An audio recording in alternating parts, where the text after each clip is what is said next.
প্রচারের মাঝে বড় ধাক্কা বিজেপিতে ৩০ পরিবার সহ বিজেপির মণ্ডল সদস্যের তৃণমূলে যোগ। আসন্ন বিধানসভা নির্বাচনের প্রাক্কালে সাঁকরাইল ব্লকে রাজনৈতিক উত্তাপ আরও বাড়ল। প্রচারের মাঝে বিজেপিতে বড়সড় ভাঙন দেখা দিল। গোপীবল্লভপুর বিধানসভার অন্তর্গত সাঁকরাইলের ধানগড়ি অঞ্চলের কুলডিয়া বুথে বিজেপির এক মণ্ডল কমিটির সদস্য অসিত পাত্র সহ প্রায় ৩০টি পরিবারের দল ছেড়ে তৃণমূল কংগ্রেসে যোগদান করেন। তৃণমূল প্রার্থী অজিত মাহাতোর হাত ধরেই পরিবারগুলির আনুষ্ঠানিক যোগদান সম্পন্ন হয়। এদিনের এই যোগদান কর্মসূচিতে উপস্থিত ছিলেন সাঁকরাইল ব্লক তৃণমূল কংগ্রেসের সভাপতি কমলকান্ত রাউত সহ অন্যান্য তৃণমূল নেতৃত্ব কর্মীরা। দলবদলের এই ঘটনাকে স্বাভাবিকভাবে অস্বস্তি বেড়েছে বিজেপি শিবিরে। ভোটের একই ধরনের ভাঙন যে সংগঠনের উপর প্রভাব ফেলতে পারে তা নিয়ে রাজনৈতিক মহলে জোর চর্চা শুরু হয়েছে।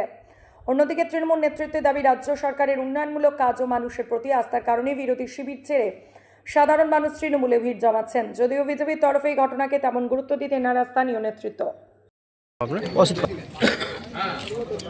এই মনের থেকে দিদির উন্নয়নের জন্য 30টা পরিবার নিয়ে আমি টিএমসিতে যোগদান করি, যাতে উন্নয়ন হয় ভালো। আজকে ধানগড়ি অঞ্চলে কুলডিয়া বুথ থেকে অসিত পাত্র মণ্ডলের সদস্য ছিলেন।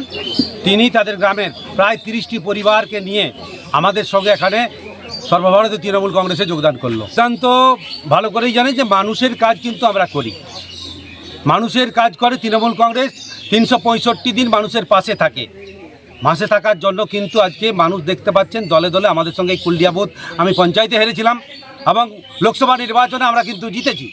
সেই জায়গায় দাঁড়িয়ে এই যে অসিতের আজকে কুলডিয়া বুথে অংশগ্রহণ, অসিতের সঙ্গে যে 30টি পরিবার যোগ দিল, আগামী দিনে এই বুথ কিন্তু আরও শক্তিশালী হলো এবং সবাইকে নিয়ে এই বুথ কিন্তু এগিয়ে যাবে, এই কথা বলতে পারি। আমাদের উন্নয়নের স্বার্থে অসিত কিন্তু আমাদের সঙ্গে যোগদান করেছে। দেখুন, আজকে প্রত্যেকেরই মোহ ভেঙে যাচ্ছে যারা বিজেপি করতো, কারণ এই দলটা মানুষের দল নয়। এই দলটা যারা আমাদের ভারতবর্ষের পুঁজিপতিরা আছে তাদের কাছে বিক্রি হয়ে গেছে। আপনারা জানেন যে ভারতবর্ষের যে সমস্ত লাভজনক সংস্থাগুলো ছিল একটার পর একটা বিক্রি করে দিয়েছে। পোর্ট থেকে শুরু করে, এয়ার ইন্ডিয়া থেকে শুরু করে, পোস্ট অফিস থেকে শুরু করে সমস্ত কিছুটাই আজকে বিক্রি করে দিচ্ছে।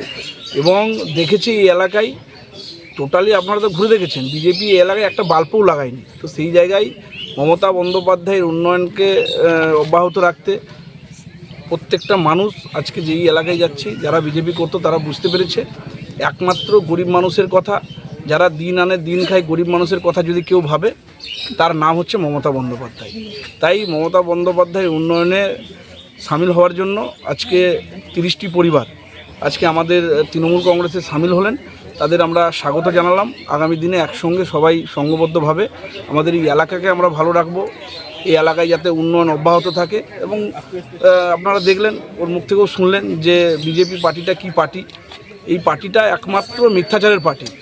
লোকসভার সময়ও 19 লোকসভায় মানুষকে প্রচুর মিথ্যা কথা বলেছিল এবং আজকের দিনে বিজেপির যে সমস্ত নেতারা আছে তাদের নাটক মানুষ ধরে ফেলেছে, সাধারণ মানুষ।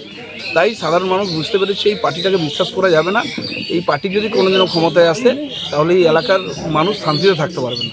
তাই সবাই দলে দলে আমাদের তৃণমূল কংগ্রেস দলে যোগদান করছে।